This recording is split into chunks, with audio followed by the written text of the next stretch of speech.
Hi guys, welcome to Jeanette and her puzzles. Today I'm doing a video about storing puzzles because as much as I love puzzles, storing them can be a bit of a pain in the ass. If you ask me, the boxes are way too big and they take up so much storage space that it's quite hard to have a good collection if you don't have a lot of space for it. That's why I decided I'm gonna show you how to store your puzzles in order to reduce your storage space and also to keep your puzzles safe. Okay, so the first thing I'm gonna talk about is how to store solved puzzles, or how I like to store my solved puzzles anyway. This has all started when I decided to dedicate a wall to my puzzles. So I started gluing my puzzles together, and this can be quite a long process because what I do is I normally put 2 coats of glue on the front and 1 coat on the back with the paper, so it helps to hold the edge pieces together.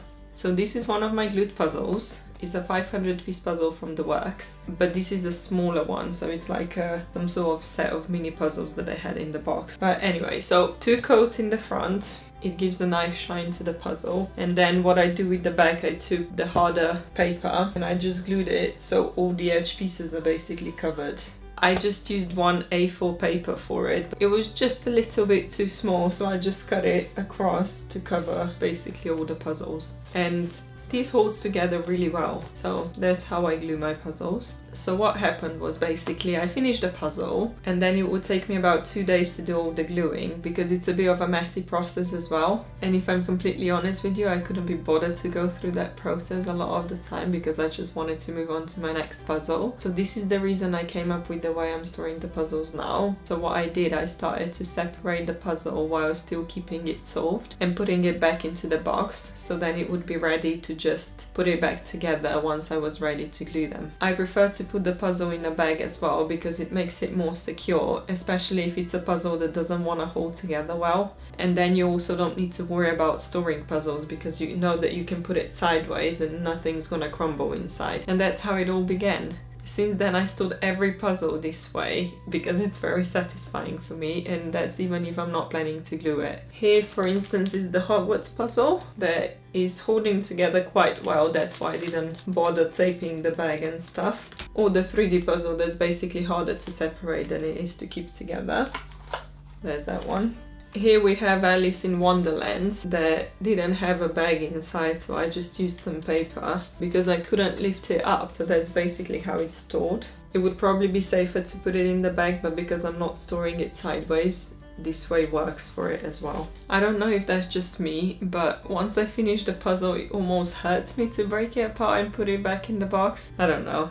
But nevertheless, I did find out that I'm a bit of a weirdo by storing the puzzles the way I do based on my Instagram story poll. Anyway, the reason I like to store puzzles this way is because then they're always ready to go if you either want to put them on the wall or glue them, or for whatever other reason. For instance, I sometimes might need to use them to do some retakes for my videos. And it's also good to keep it this way because if you intend to exchange puzzles, then you know that all the pieces are there because the puzzle is complete. So there is no what ifs or is there a piece missing, you just know they're all there.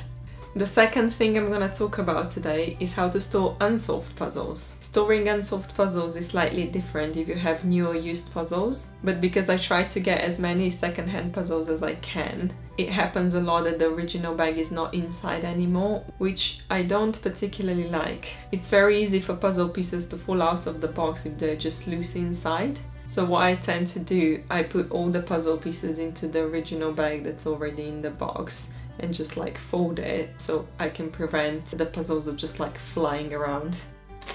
So this is Ravensburger's exit puzzle and it's in the bag. Just fold it, put it back in the box. There we go. Simple as. If the original bag is not inside, then I tend to use just like a normal sandwich Ziploc bag. Like this one. You just need to be careful that you squeeze the air out before you lock it, because otherwise you're just gonna have one big balloon in your box. So what this does for me is lets me know that all of the puzzles are secure in the box, so I don't need to worry when I'm moving them around that some of the pieces are gonna fall out, even if I put them sideways. And also I don't need to sellotape the box to prevent the pieces from falling out because I don't like this way because it damages the box. Up until now, I talked about how to store puzzles in order to keep them secure and prevent any lost pieces. But now I'm gonna be talking about reducing the storage space. So this is the third thing on the list now. It's how to reduce the storage space.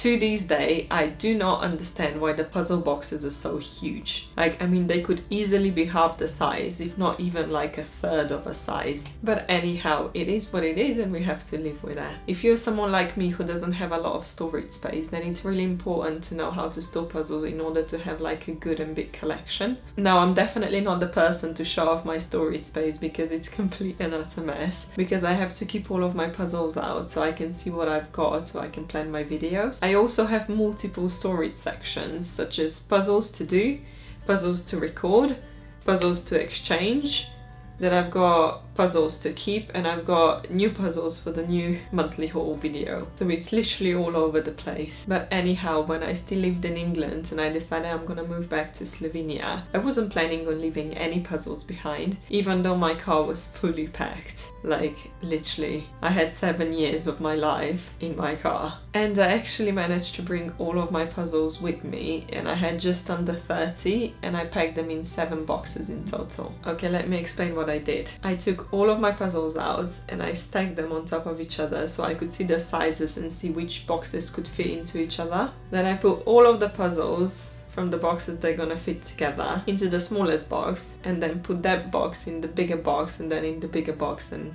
you get the gist. And this way I easily got 2 to 4 puzzles into one box, depending on how many boxes you have that are gonna actually fit into each other. Another way that I also used, because I had 3 panoramic puzzles where the boxes were exactly the same size, is that I picked my favorite puzzle and kept that box. And then for the other 2, I cut the big picture out and just put it all inside. So I just had 1 box at the end.